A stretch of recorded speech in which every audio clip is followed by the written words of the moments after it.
Good morning. আজকে Bengali new year, Bengali new ইয়ারের সবাইকে শুভেচ্ছা। আজকে মেনুতে প্রথমেই সকালে রান্না করছি পায়েস।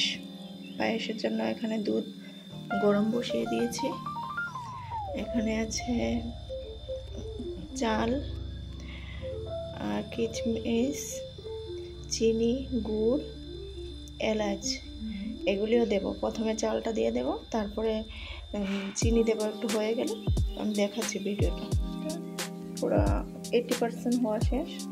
এখন আমি কিশমিশগুলি আর এলাচ দিয়ে দিচ্ছি। আমি কিশমিশ অনেক ভালো করে ধুয়ে দিই, কারণ অনেক সময় থাকে না প্যাকেটিং জিনিসের মধ্যেও বালি থাকে অনেক, তাই আমি এগুলি ধুয়ে দিই। কারণ আমার 5 মান্থের বেবি আছে, ওকেও অল্প পায়েস খাওয়াবো। ও আমরা যখন খেতে যাই তখন খাই কিছু, ওরও খাওয়ার ইচ্ছে হয়। তো বলছি না, আজকে নববর্ষর ওকে পায়েস বানিয়ে খাওয়াই। ও তো মেন আমাদের ফ্যামিলির পার্ট।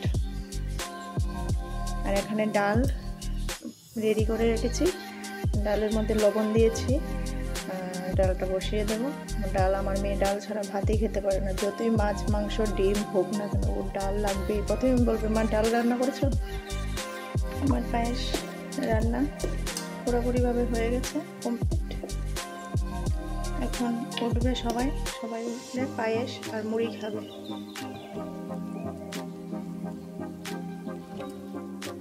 টাটা।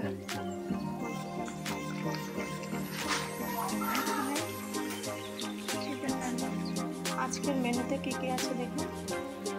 এই যে এখানে আলুকে ছোটো ছোটো করে কেটে মাছের ডিম দিয়ে রান্না করেছি। এখানে ডাল রান্না করেছি, পেঁপে দিয়ে ডালটা রান্না করেছি, পেঁপে দিয়ে। আর মুসুর ডাল রান্না করেছি। আর এখানে রান্না করেছি ইলিশ মাছ,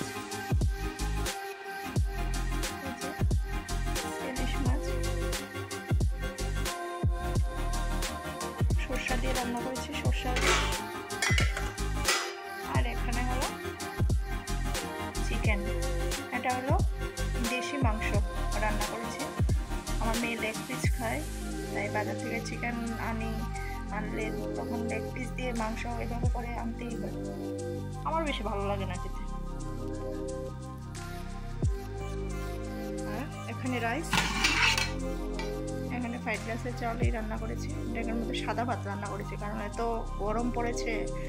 ফ্রাইড রাইস রান্না করে খেলে প্রবলেম হবে, অসুস্থ হয়ে যেতে পারে।